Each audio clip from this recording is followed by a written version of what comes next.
हरे कृष्ण। भगवान श्री कृष्ण का अवतरण शेष भाग आगे का। इसका कोई भरोसा नहीं कि जीव किस तरह किसी विशेष प्रकार के शरीर से संपर्क करे। ठीक वैसे ही जैसे ही दहकती अग्नि का कोई भरोसा नहीं कि जंगल में वह किस प्रकार का विशेष प्रकार के काज से संपर्क में आती है। जब जंगल में अग्नि जलती है तो यह देखा जाता है कि दहकती अग्नि वायु के प्रभाव से एक वृक्ष को फलांगते हुए दूसरे पर चली जाती है। इसी तरह जीव अपने कर्तव्य का पालन करने में चाहे कितना भी सतर्क क्यों न हो तो भी उसके लिए यह जान पाना अत्यंत कठिन होता है कि अगले जीवन में उसे कैसा शरीर प्राप्त होने वाला है। महाराज भरत आत्म साक्षात्कार संबंधी अपना कर्तव्य श्रद्धापूर्वक निभा रहे थे, किंतु संयोगवश उन्हें एक मृग से आसक्ति हो गई। उसके परिणाम स्वरूप उन्हें अगले जन्म में मृग का रूप धारण करना पड़ा। अपनी पत्नी की रक्षा का उपाय सोचकर वसुदेव अत्यंत पापी कंस के ससम्मान बोले। कभी कभी ऐसा होता है कि वसुदेव जैसे पुरुष को कंस जैसे परम पापी की चाटुकारिता भी करनी पड़ती है। कूटनीतिक व्यापार ऐसे ही चलता है। यद्यपि वसुदेव अत्यंत खिन्न थे, किंतु ऊपर से वे मुस्कुराने लगे।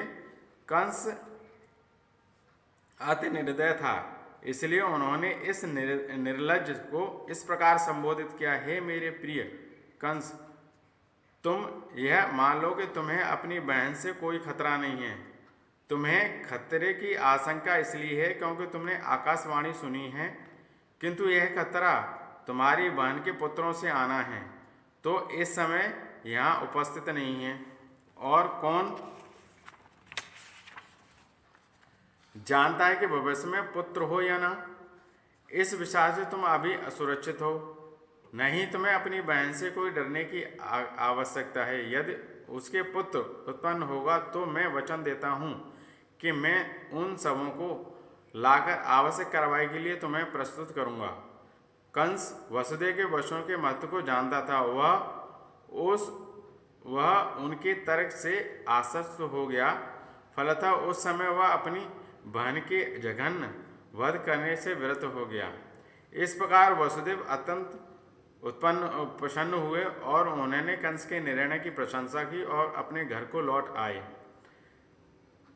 तत्पश्चात देवकी के प्रतिवर्ष एक संतान हुई। समय आने पर वसुदेव तथा देवकी ने 8 पुत्रों तथा एक कन्या को जन्म दिया। जब पहला पुत्र उत्पन्न हुआ तो वसुदेव अपने वचन के अनुसार उसे कंस के पास ले गए। कहा जाता है कि वसुदेव अपने वचन के लिए अत्यंत विख्यात थे और वे अपना यश बनाए रखना चाहते थे। यद्यपि नवजात पुत्र को कंस के हाथों में सौंपना वसुदेव के लिए अत्यंत कष्टप्रद था, किंतु इससे कंस अत्यंत प्रसन्न हुआ। वह वसुदेव के आचरण में कुछ दयालु हो गया। यह अत्यंत आदर्श घटना है। वसुदेव जैसे महापुरुष के लिए अपना कर्तव्य पालन करते हुए कुछ भी कष्ट नहीं होता।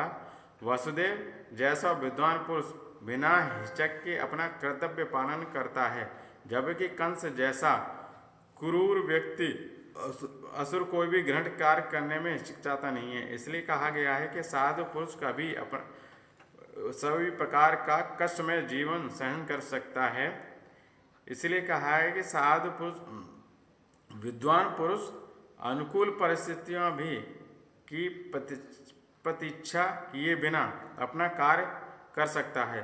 कंस जैसा असुर व्यक्ति कोई भी घृणित कार्य करने में हिचकिचाता नहीं है और एक भक्त भगवान की प्रसन्न करने के लिए अपना सब कुछ न्यौछावर कर सकता है। वसुदेव के व्यवहार से कंस अत्यंत संतुष्ट हो गया। वह यह देखकर आश्चर्यचकित था कि वसुदेव ने अपने वचन का पालन किया है, अतः उस पर दयालु तथा प्रसन्न होकर इस प्रकार बोला। हे वसुदेव, इस पुत्र से मुझे कोई भी खतरा नहीं है। मुझे इस पुत्र के को देने की आवश्यकता नहीं है। मैंने सुना है कि तुम्हारा तथा देवकी का 8वां पुत्र मुझे मारेगा, तो फिर मैं इस पुत्र को व्यर्थी क्यों स्वीकार करूं? तुम इसे वापस ले जा सकते हो। जब वसुदेव अपने प्रथम पुत्र को घर लौटकर ले जा रहे थे, तो यद्यपि वे कंस के व्यवहार से प्रसन्न थे, तथापि उन्हें उस पर विश्वास नहीं था, क्योंकि वे जानते थे कि कंस किसी के वश में नहीं है। एक नास्तिक पुरुष कभी भी अपने वचन का पक्का नहीं हो सकता है। जो व्यक्ति अपनी इंद्रियों को वश में नहीं रख सकता है, वह अपने संकल्प में कैसे अडिग रह सकता है। महान राजनीतिक चाणक्य पंडित ने कहा गया है, कभी कभी कूटनीतिज्ञ या स्त्री पर विश्वास न करना। जो लोग अनियंत्रित इंद्रिय तत्व में आ सकते हैं, वे कभी भी सत्यनिष्ठ नहीं हो सकते हैं। वे न कभी उस पर विश्वास किया जा सकता है। उस समय कंस के पास महर्षि नारद आए। उनकी जानकारी मिली कि कंस ने वासुदेव पर दयालु होकर उनके नवजात शिशु को लौटा दिया है। नारद अत्यधिक उत्सुक थे कि जितनी जल्दी हो सके भगवान कृष्ण का अवतरण हो। अतः उन्होंने कंस को सूचित किया कि एक ओर वृंदावन में नंद महाराज जैसे महापुरुष तथा ग्वाल बाल की पत्नियां और दूसरी ओर वसुदेव, उनके पुत्र सूर्य तथा यदुवंशी विश्वकुल में उत्पन्न उनके सारे संबंधी तथा उनके मित्र एक एवं शुभ चिंतक सभी वास्तव में देवता हैं।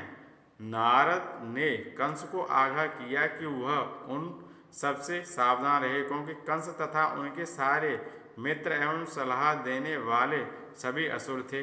असुरगण सदैव देवताओं से भयभीत रहते थे। इस प्रकार नारद के विभिन्न परिवारों में देवताओं के प्रकट होने की जानकारी प्राप्त करके कंस तुरंत ही चौकन्ना हो गया। वह समझ गया कि चूंकि देवताओं का प्रकट हो चुका है, अतः भगवान विष्णु का भी शीघ्र ही आगमन होगा। उसने तुरंत अपने बहनों वसुदेव तथा बहन देवकी को बंदी बना लिया और उन्हें कारागार में डाल दिया। वसुदेव तथा देवकी लोहे की सांकड़ें पहने कारागार में प्रतिवर्ष एक पुत्र को जन्म देते रहे, और कंस प्रत्येक बालक को विष्णु का अवतार समझकर उन्हें मारता चला गया। वह 8वें पुत्र से विशेष रूप से भयभीत था, किंतु नारद के आने के पश्चात वह इस निष्कर्ष पर पहुंचा कि कोई भी बालक कृष्ण हो सकता है। अतः वसुदेव तथा देवकी के उत्पन्न सभी संतानों को मारना ही श्रेयस्कर होगा। कंस ने इस व्यवहार को समझ पाना बहुत कठिन नहीं है। संसार के इतिहास में ऐसे अनेक उदाहरण प्राप्त हुए हैं जब राज परिवार जैसे लोगों ने अपने अभिलाषा की पूर्ति के लिए अपने भाई, माता पिता, अपने मित्रों का वध कर दिया। इसमें कुछ भी आश्चर्यचकित नहीं है, क्योंकि आसुरी व्यक्ति वाले राज परिवार के लोग कोई भी अपनी जिग्न अभिलाषा के लिए कभी भी किसी का वध कर सकते हैं। नारद की कृपा से कंस अपने पूर्व जन्म से आगाह था। उसे पता चला कि वह एक पूर्व जन्म में कालनेमी नामक असुर था, जिसका वध विष्णु द्वारा हुआ था। उसने भोज परिवार में जन्म लेकर यह निश्चित किया था कि वह यदुवंशी का घोर शत्रु बनेगा। चूँकि कृष्ण उसी परिवार में जन्म लेने जा रहे थे, अतः कंस अत्यधिक भयभीत था कि वह पूर्व जन्म में की भांति कृष्ण के हाथों ही मारा जाएगा। सर्वप्रथम उसके अपने पिता उग्रसेन को बंदी बना लिया, क्योंकि वह यदु, भोज तथा अंधक वंशों का प्रमुख राजा था। उसने वसुदेव के पिता सूरसेन के राज पर भी अपना अधिकार जमा लिया और अपने आप को इस समस्त देशों का राजा घोषित कर दिया। हरे कृष्ण।